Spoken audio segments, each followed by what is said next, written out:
news report about a robbery and then complete the notes from the detective's notebook. First, you have some time to look at questions 1 to 6.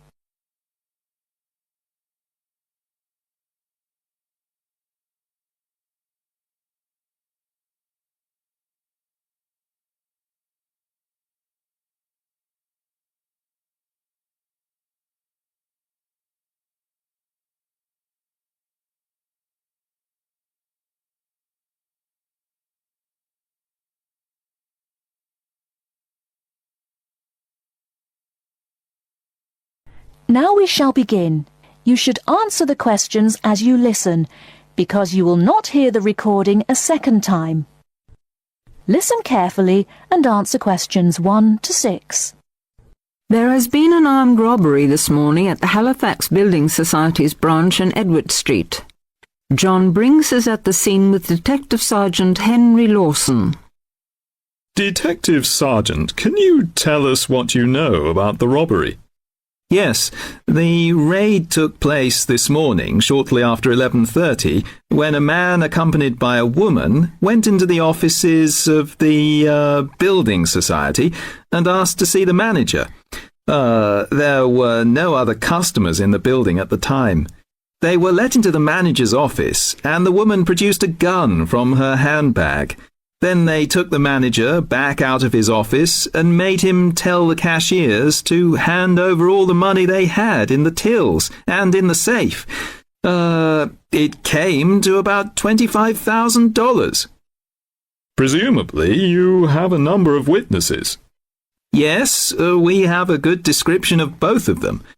The man was about 1 meter 80 centimeters, around 35 years of age, with blue eyes and short curly red or ginger hair. He was wearing jeans, a green sweater, and a 3/4 length blue coat.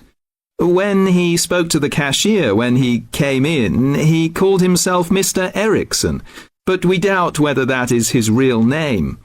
But we do know that may be his real name. He also spoke with a strong Scottish accent, which may help us to trace him. Before you hear the rest of the conversation, you have some time to look at questions 7 to 10.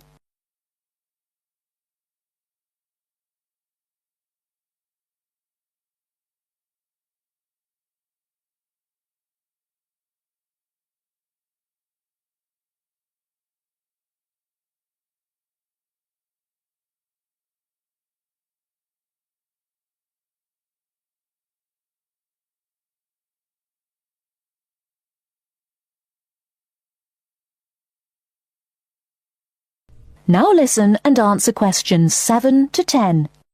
And what about the woman? Now, she is in her early 20s, slim and quite tall, about 1 meter 70 centimeters.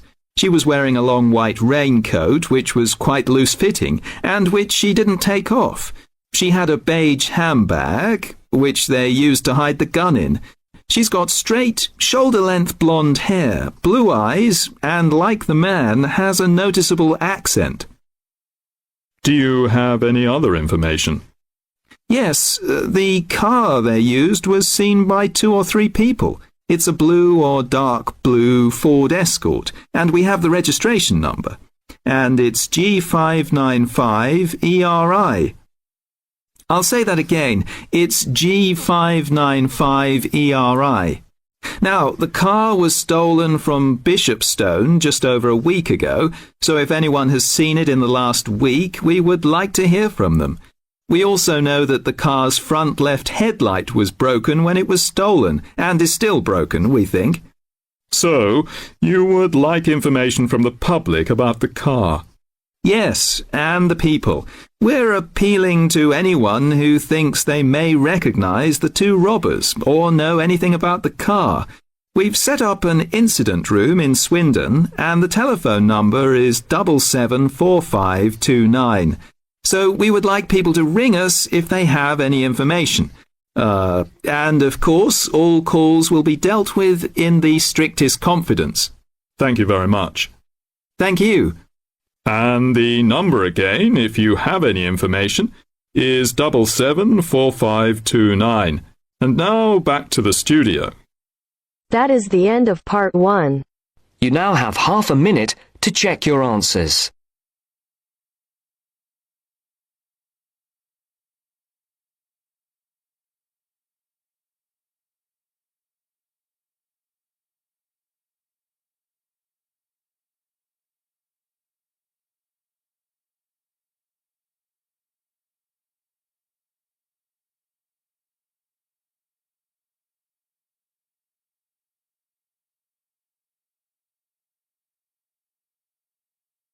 Now turns to part 2. Part 2.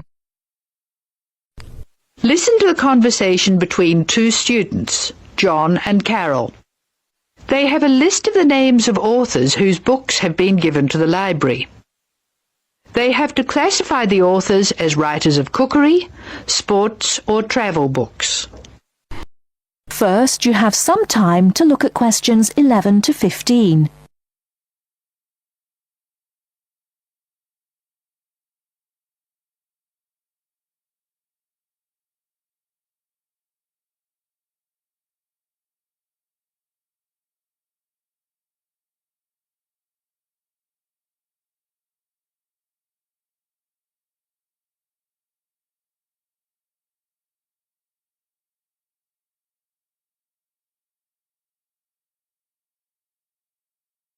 Now, listen carefully and answer questions 11 to 15.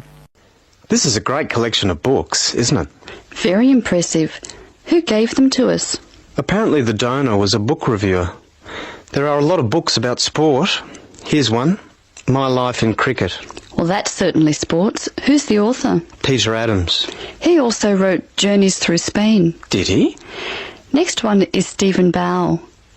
He wrote Summer Barbecues, Cooking for Singles, Dinners by Candlelight. Anything else? No. Do you have anything by Pam Campbell? Wanderings in Greece, My Life in Russia, Travels in the Amazon, and Pam Campbell's Guide to a Successful Trip. Sounds like she got around. My next one is C. Ketzik. He has a list of books about football, the World Cup, Heroes of the World Cup, Playing with the Round Ball, Soccer for Everyone. That's enough. He was a one-topic writer. Ari Hussein, however, wrote about cooking and travel. His series of cookbooks is called Living and Cooking in Spain, Living and Cooking in China, Living and Cooking in Brazil. He's been everywhere. I've got a specialist here, Sally Innes on tennis. Here are some of her titles: Improve Your Serve, Tennis for Everyone, Tennis Forever. Before you hear the rest of the talk, you have some time to look at questions 16 to 20.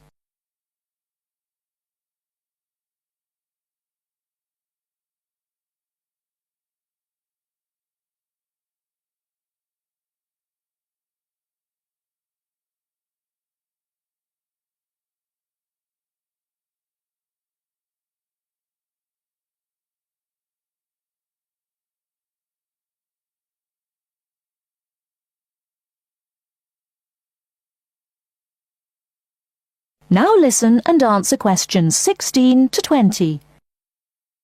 Sally Innes on tennis. Here are some of her titles: Improve Your Serve, Tennis for Everyone, Tennis Forever. Meg Jorgensen has 3 books, one in each category: Cooking for Health, Sport is Good for You, and Travelling in Australia. A varied talent. Who's next? Bruno Murray. He wrote children's books, a whole series called A Child's Guide to, and then the name of the city. Oh, you mean like A Child's Guide to London? Yes, that's right. He seems to have stayed in Europe. Ruby Lee, however, has just one book. It's called The Emerald Isle, and it's all about Ireland. Apparently she went around Ireland on foot. Jim Wells wouldn't like that. His books are all about motor racing. Nice photos of old racing cars. Don't you love the goggles on the driver? They do look strange, don't they? I think we're nearly finished. What did Helen Young write? Summer menus. Food for thought. She also did a book of Chinese recipes. Cantonese, I think. OK, that's dealt with the first box. Let's stop for a minute. That is the end of part 2. You now have half a minute to check your answers.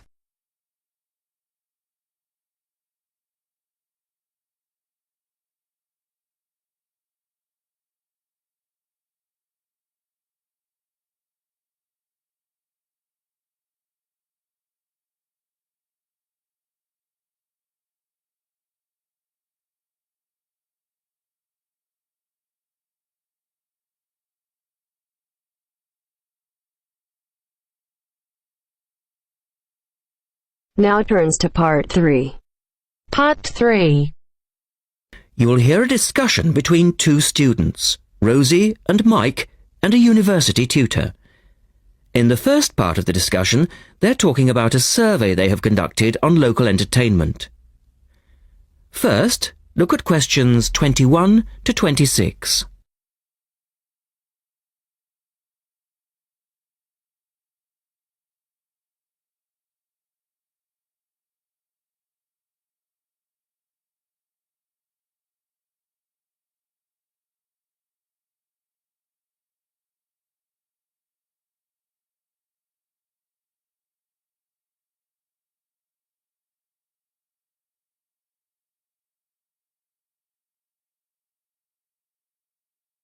Now listen to the first part of the discussion and answer questions 21 to 26.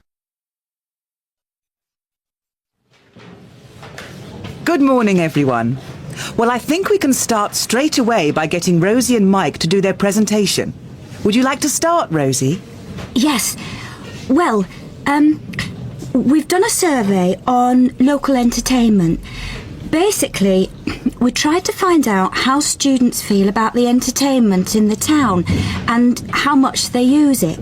Yes, so we've called our project Out and About. Yes, that's a good title, Out and About. We wanted to find out how well students use the entertainment facilities in town, whether they get to see the latest plays, films, that kind of thing. Now, we have our own facilities on campus, of course. Oh, yes.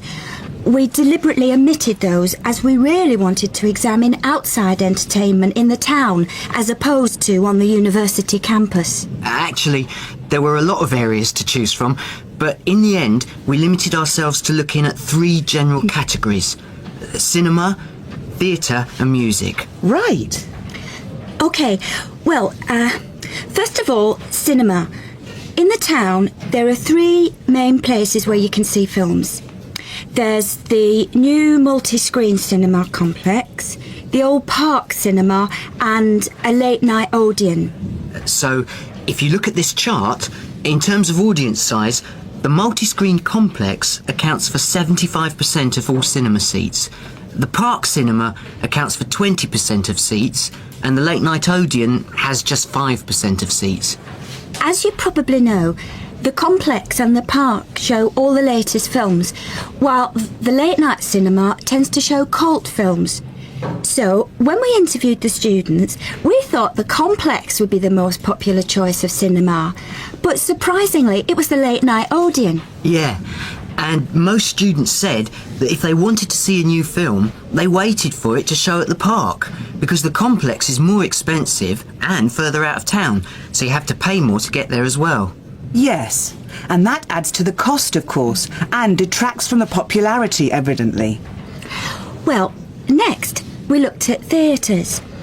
The results here were interesting because, as you know, there's a theatre on campus which is popular, but there's also the Stage Theatre in town, which is very old and architecturally quite beautiful.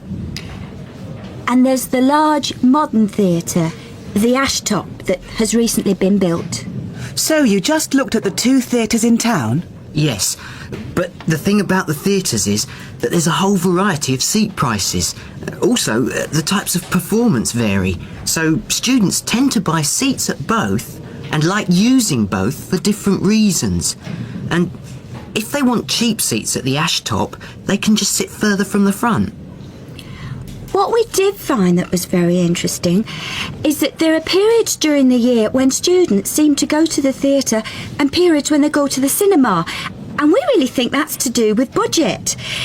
If you look at this graph, you can see that there's a peak around November, December when they go to the theatre more, and then a period in April, May when neither is particularly popular. And then theatre viewing seems to trail off virtually, while the cinema becomes quite popular in June, July. I think you're probably right about your conclusions. In the second part of the discussion, Rosie and Mike talk about different music clubs. Look at questions 27 to 30 first.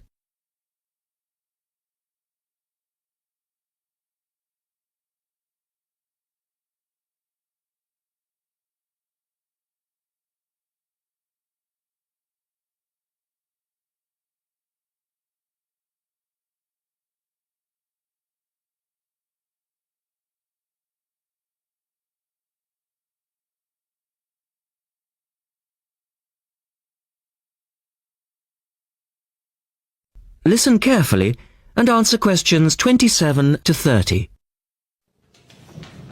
Well, lastly, we looked at music, and this time we were really investigating the sort of small music clubs that offer things like folk or specialise in local bands. So not musicals as such? That's right.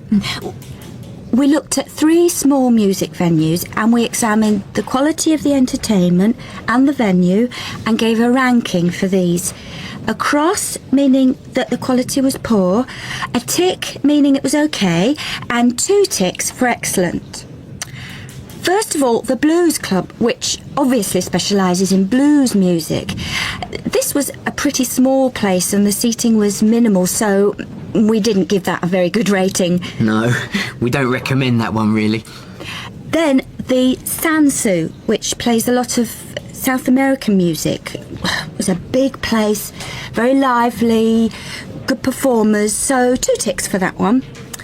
The Pier Hotel is a folk venue, a good place for local and up-and-coming folk artists to play. Not the best of venues, as it's in a basement and a bit dark, but the quality of the entertainment was reasonable and the lighting was very warm, so we felt it deserved an average rating. Now finally, there's the Bald Rock Cafe, which features big rock bands and is pretty popular with students, and we enjoyed ourselves there as well, so top marks for that one. And then, did you get any information from the students as to which of the clubs they preferred? That is the end of part 3. You now have half a minute to check your answers.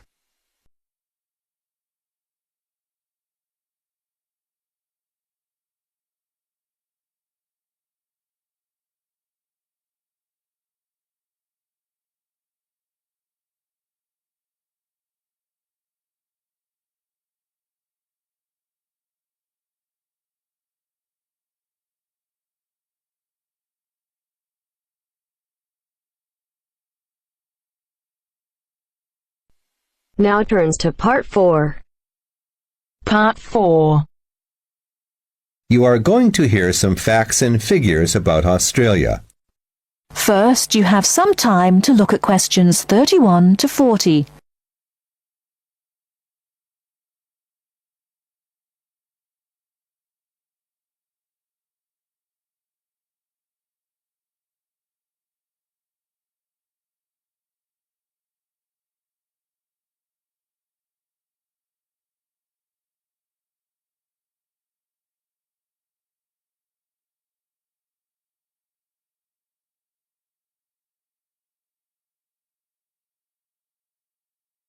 Now listen carefully and answer questions 31 to 40. Now, I should tell you that the country of Australia is made up of 6 states and 2 territories. These are the Australian Capital Territory, New South Wales, the Northern Territory, Queensland, South Australia, Tasmania, Victoria, and Western Australia. The national capital is Canberra. Right, let's turn to the Australian economy. Australia has a prosperous Western-style capitalist economy. Australia is a major exporter of agricultural products, minerals, metals, and fossil fuels. commodity prices have a big impact on the economy. Australia suffered from the low growth and high unemployment typical of the OECD countries in the early 1990s, but the economy has expanded at reasonably steady rates in recent years. In addition to high unemployment, short-term economic problems include how to balance output and inflation and how to stimulate exports. The economy is made up like this: agriculture, 3.1%, industry, 27.7%, services, 69.2%. The labor force has a similar pattern. The total labor force is 8.2 million. 34% work in finance and services, 23% work in public and community services, 20% work in the wholesale and retail trade, 17% work in manufacturing and industry, and 6% work in agriculture. What are the chief industries of Australia? They are mining, industrial, and transport equipment, food processing, chemicals, and steel. What are Australia's main agricultural products? They are wheat, barley, sugarcane, fruit, cattle, sheep, and poultry. And who do we sell our products to? At present, our chief export market is Japan, which takes 24% of our exports. After that, South Korea takes 8%, and New Zealand and the U.S. each take 7%. In years to come, however, we expect China to become a significant trade partner. China already supplies 5% of Australia's imports. This is the same amount as New Zealand. Meanwhile, we take 1/5, in fact 22% of our imports from the U.S., 17% from Japan, and 6% from the UK. So what sort of things does Australia import? Well, we import a lot of machinery and transport equipment, especially computers and office machines, also telecommunications equipment, and in addition we have to import oil and petroleum products. So let's move to the subject of communications in Australia. We have an estimated 8.7 million telephones and 9.2 million televisions. There are some 134 television broadcast stations and 325 radio stations.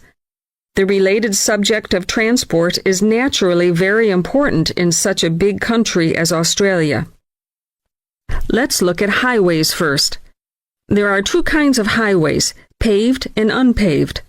Paved highways are regular roads with a permanent surface. But actually, we have more unpaved highways, around 60%, than paved, when all the country roads are included.